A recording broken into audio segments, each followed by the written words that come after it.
Performing city mayors in Northern Mindanao by RPMB. Unsa pa ba ang lauman under your leadership po?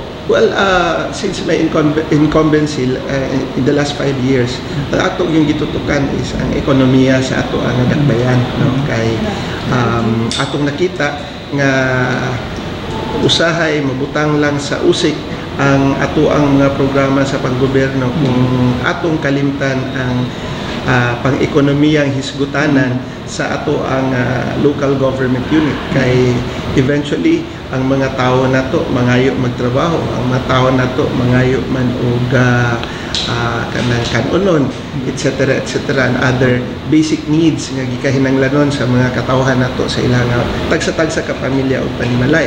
Mao nang when I assume office, sensitive enough ko kay ang mga tao are clamoring that the economic conditions of the city should be improved.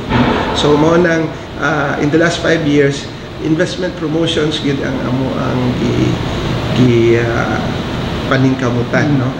Well, anyway, ang mga dalan, ang empowerment nato sa kabarangayan and other social services required of us by the people nagpadayon man, no?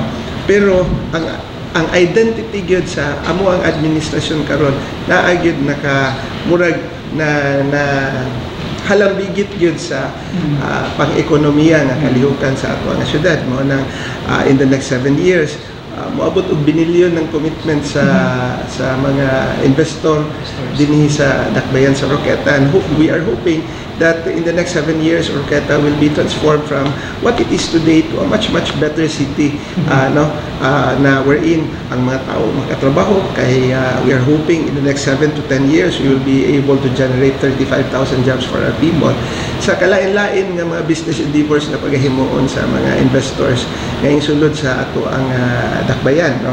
Then of course it will follow since investors are coming, then the infrastructure requirements, meaning the infrastructure support that we are going to set up in order to support the businesses that are being established in the city will follow, no?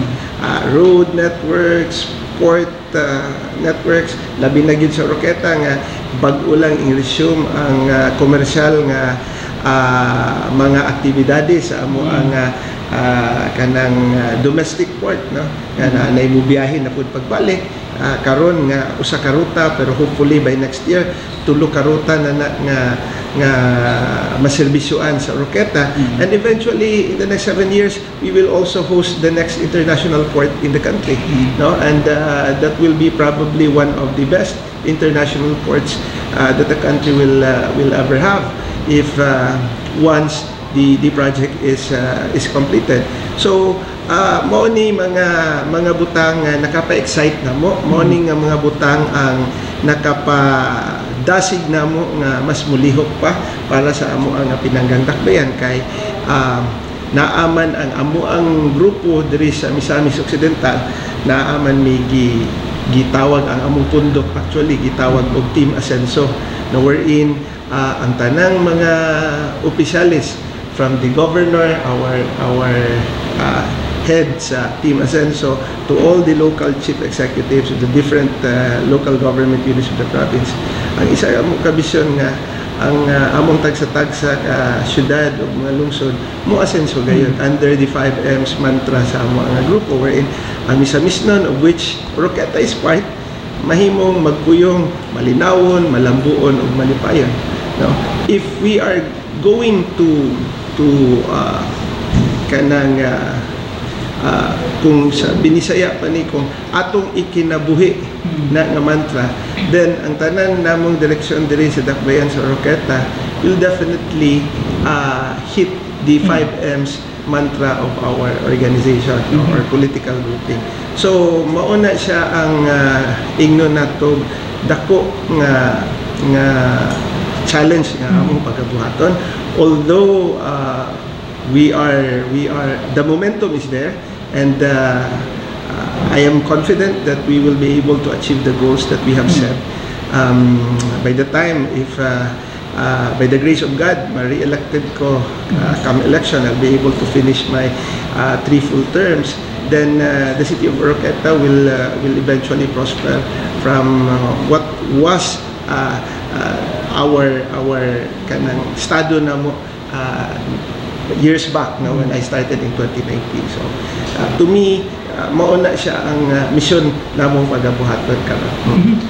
Mayor, na-mention din mo ganina about sa ekonomiya. Kumusta ba ang ekonomiya sa Oroqueta City? Ang panudanan, kumusta ba nakataigong budget to help people po sa Oroqueta? Yes, kining budget manggod, definitely our budget is growing year and year, and in fact from a 4th class city we will be reclassified into a 3rd class city for a long time. 4th class mean 3rd class na, and hopefully if the momentum continues, by 2028, the year that I will be stepping down as the city mayor, probably will be reclassified again as a 2nd class city. So in short na income. Pero when it comes to budget, kining budget man good, dili gyud ni maigo sa tanan, no? Mo bitaw nang muhisguta murag ato ang pitaka o panudlanan sa tong tag-sa pamilya nga atong i-budget, atong sibuon, no? So maka-pick up kita in all social, from the health care program, education. Kagahapon lang nag-meeting ko sa akong school board, nag-set ko bagong palisiya para sa programa na mong pang-edukasyon kaang 2025. Ingon ko nila kahinanglan ang ato ang mga programa should have an impact to our students that will later on mo redound sa benefit sa komunidad, sa amo ang dakbayan, no? So ang budget sibuon lang yan, no? We need to prioritize unsay ato ang mga directions, no? Pero as far as the budget is concerned, definitely the city of Oroqueta has its own budget. We can move, and because of this empowerment given to us by the national government na naami igong panudlanan, makaset mi sa mga direction o makahatag og katumanan sa ako ang nahisgutan kaganina. Sa Friday, Mayor, ablihan na ang Panguil Bridge. Ang sabay lauman sa LGU, daghan bang mga investors na magka-interest sa Oroqueta City, Mayor? Yes, definitely, not only in Oroqueta City, because this will be a domino effect of sorts, no? With the Panguil Bay Bridge, daghan ang options ang mga tao na dayong pag makuha, daghan na silang choices to enter Misok and gikan sa Misok going to other parts of Mindanao, no? So ang advantage ani is seamless ang travel, unlike karon nga we need to cross the Panguil Bay Channel, maghulat ta sa barge, mag-queue ta, taas kayo kini continuous. So in short, ang delivery of goods, services, and the movement of products and people will be faster. And when economics would always dictate, the more people that are in motion, the economy will also prosper and grow, no? So it's basically just how we can position in order to take advantage of the opportunities at hand. So maunay ato ang nakita mo nang ang Oroqueta has been positioning itself, because Oroqueta is in a better position at the moment, because from Panguil Bay Bridge to Dipolog, nata sa center. Then the Panguil Bay Bridge will complement the nautical highway that was set forth by the national government years back, and ang entry point nato from the western seaboard of the country is Dapitan. From there, it's either we go to westward or southward, makaagita diri sa Panguil Bay Bridge. So in short, ang Oroqueta makakuha pud og ginagmay o makapisik-pisik pud ginagmay og mga investors nga maka butang og negosyo nila sa among dakbayan. How about peace and order sa Dream Mayor sa Oroqueta po? Well, that's one thing that we are very proud of, because Oroqueta is relatively peaceful. If ever there are crime indices that ma-report diri sa Oroqueta, is basically mga kanang Petty crimes? Not really petty crimes, yung mga road accidents lang, no? Vehicular accidents ang mahitabo. Mo nang ang dakbayan sa Oroqueta on a night time naghatag yun og libreng theoretical driving courses sa ato ang mga tao para makabaton sila og licenses, makakuha sila o ano sila saktong pamatasan sa dalan, etc. etc. Pero when it comes to crime, no, kanang ingon na to mga murder, terrorism, etc. etc. nga ang investor moingog, uy, dili ta din ha, dako kayo makapasigarbo mi nga wala na sa ato nga dakbayan. You can even sleep at the City Plaza nga for sure di ka mahilabtan, no, overnight. So that's one thing nga naa sa Oroqueta nga most likely wala sa mga ubang syudad diri sa Pulo, Mindanao. Mayor, recently Yes, ma'am. nadawat nimo ang Goal 1 kato para sa implementation sa Big Ticket Project dito sa PRDP. PRDP. Kinusa ka lang to dahuman ang implementation. Well, I'll be leaving for Davao this weekend to receive further briefings. Basta ang atua is within 122 days from last Monday, mabid o ma-award na namo ng proyekto ha. So hopefully before the year ends, mahuman ng bidding ani ma-award na nato ug masugdan na dayon napapod tay isa or duha pa pud nga mga projects giduso sa PRDP, big tickets gyapon by the hundreds of millions gyapon, and hopefully maaprubahan ug masuportahan sa atong halandong gobernador ug mahatagag merito sa ato ang national government, then muigo sa mulan sa atong syudad ug mahatagan ni og makahatag ni og dugang oportunidad sa atong mga katawhan. Mao na ang 200 million. Yes, ma'am. Thank you. Okay. Mayor, sa preparation sa LGU karon sa mabutay nyo na Inulog Festival, Mayor, next week at October 1. Yeah, daghan, no? Daghan, pero it's the City Tourism Council that handles that one. My wife handles that one. So, basta it will be a month-long celebration. Ubay-ubay ang mga activities, na yung mga bagong activities, na ibalik na activities, and I'm inviting you, no, to please come and visit us. Natay Inugog Festival, muna siya ang subanen culture presentation namo, natay kanang gitawag namo og concept parade, no. Mao na one of the biggest kini akong gipang-mention nato, then Miss Oroqueta, then the free concerts of course that the City of Oroqueta would always give to our people every fiesta celebrations, and all others, no, na katong makita nila drum and bugle competition among our elementary and high school students, the food bazaar, etc. etc. So sa akong hibalan, sa gi-report nila na gahapon, all systems go na sila for the City Fiesta. How about mga Mayor, kumusta andam na ba itong security plan for the whole month celebration sa Yes, even the security plan, the security plan is already in place. Murag 2 months ago pa in place na kay we started very early this year. Unlike years before wherein the preparation starts on July, karon we started as early as February. So very early ang ano nato, and in fact we are even preparing simultaneously sa December activities na nato for this year, no. Kay right after the City Fiesta na may provincial anniversary, continuous na ning activities nato. City Fiesta on October, provincial anniversary on November, then December po sa Oroqueta Christmas festival nato diri sa Dakbayan. So from October till December it will be a busy month for Oroqueta City. Right. Last na dyan, Mayor, filing na sa COC next week ata. Yes, sir. Kumusta ang politika or political din sa Oroqueta City, Mayor? Sino mong comment or take ka ng Mayor? Kaluy sa Ginoo, very stable may. Kaluyan lang sa Ginoo kasi walay kaatbang ang amo ang pundo. Pero we never know, no, until the last day of the filing, but sa nakita namo karon wala man pod kasi gikaluyan na po sa Ginoo nga inguyon ang mga katawhan sa pagdumala namo sa amo nga dakbayan in the last two terms that we have, no. So Maulang na siya, at basta kami, andami. We are ready and prepared to file our certificate of candidacy. Then on Saturday, I'll be announcing that I will be seeking my third and final re-election bid as the city mayor of Oroqueta. Pero di siya ka-mayor, di ka nang madugot kasi ba ng mga cities ang quadri political like?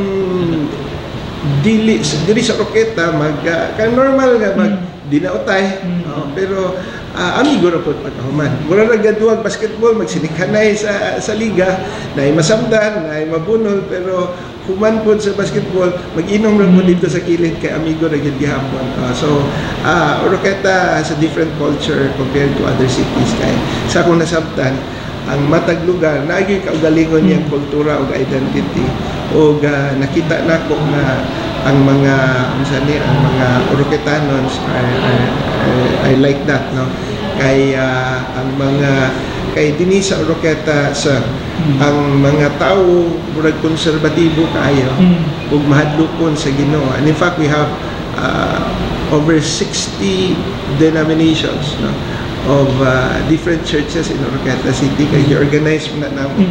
Unlike any other local government units, wala na nila gi-organize, pero diri sa Oroqueta gi-organize na namo under the umbrella of the Oroqueta Council of Churches.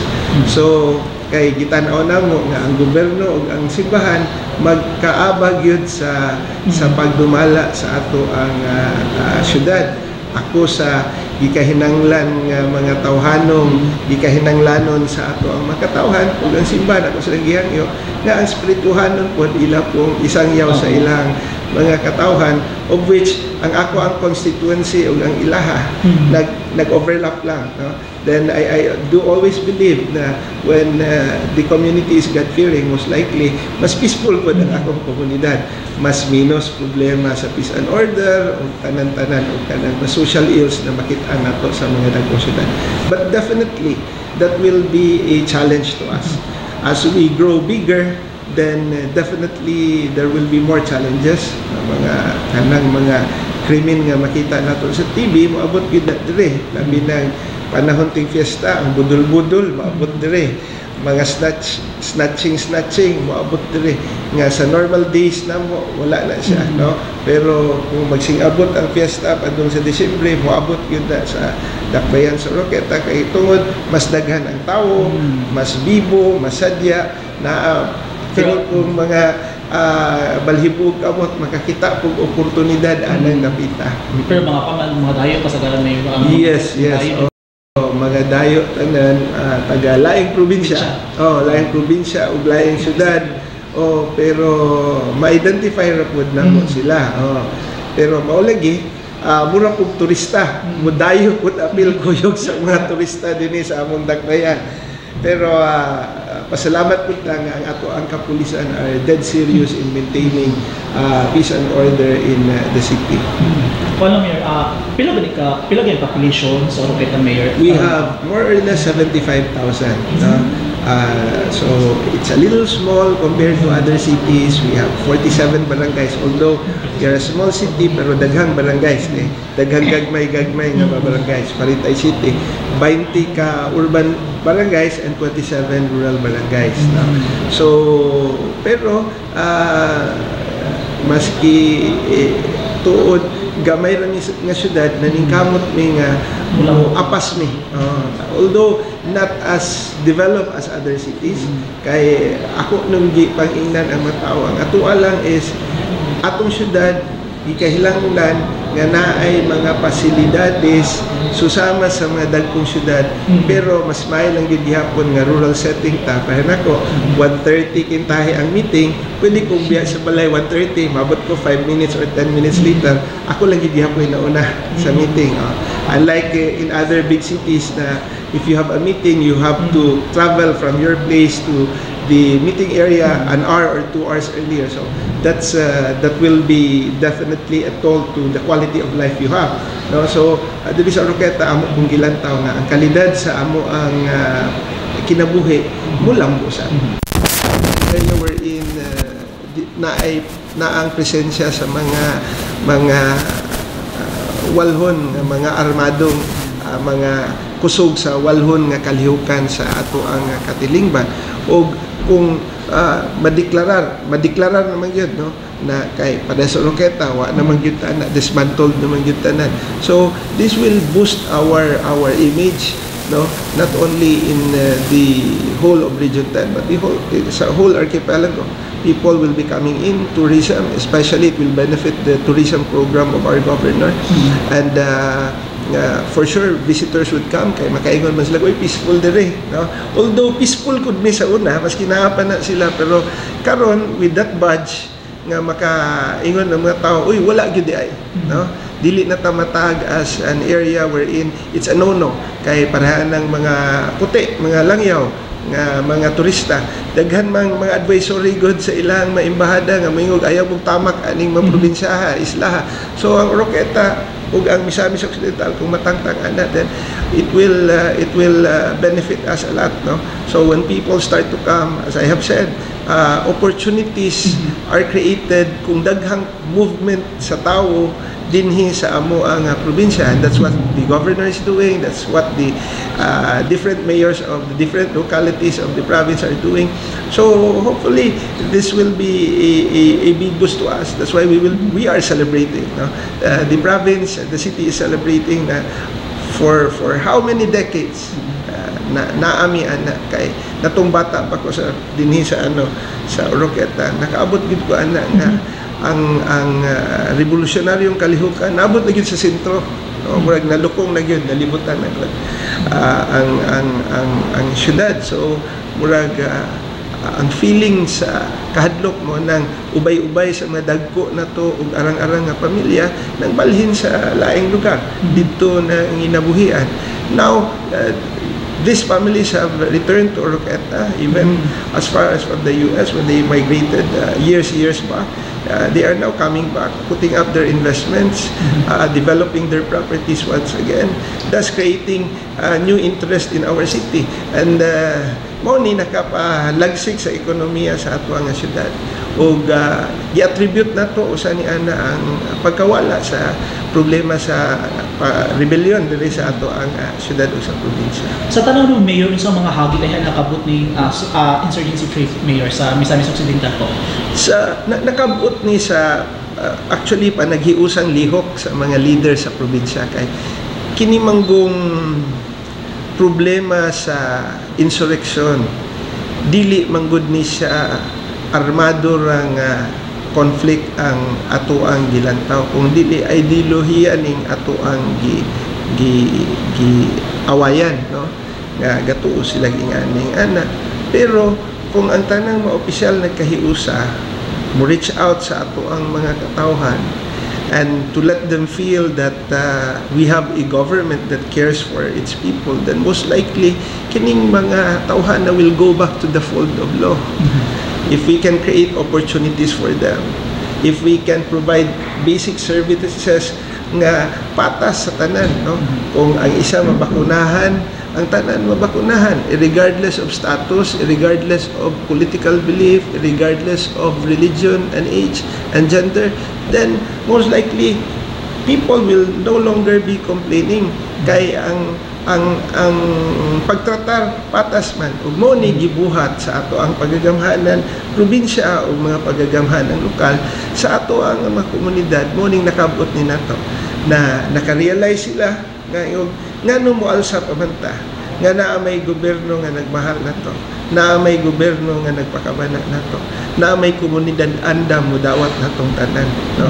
Kay part of our direction is an inclusive government wherein everybody can participate in governance. They can even criticize, no? As long as the criticism is constructive and objective, then why not? If it can give better suggestions for a better governance, then why not, no? So because of this open participation among our people in governance, no, dinhi sa Dakbayan o sa probinsya sa Misamis Occidental, then nahinay-hinay gud ni kawala. Laumog ba, Mayor, na masustain ang kaning insurgency-free status sa Misamis Occidental po? Yes, actually our plans kining 5 M's nga mantra nga gisulong sa ato ang pundok, isa ni sa makahatag ug sustainability ana nga panglantaw, no, nga ang tanan magpuyong malinawon, malambuon. Kung malinawon ang lugar, automatic malambuon ang lugar kay musud ang investor. Kung malinawon, malambuon, na trabaho, na pagkaon matag pamilya, malipayon ang matao.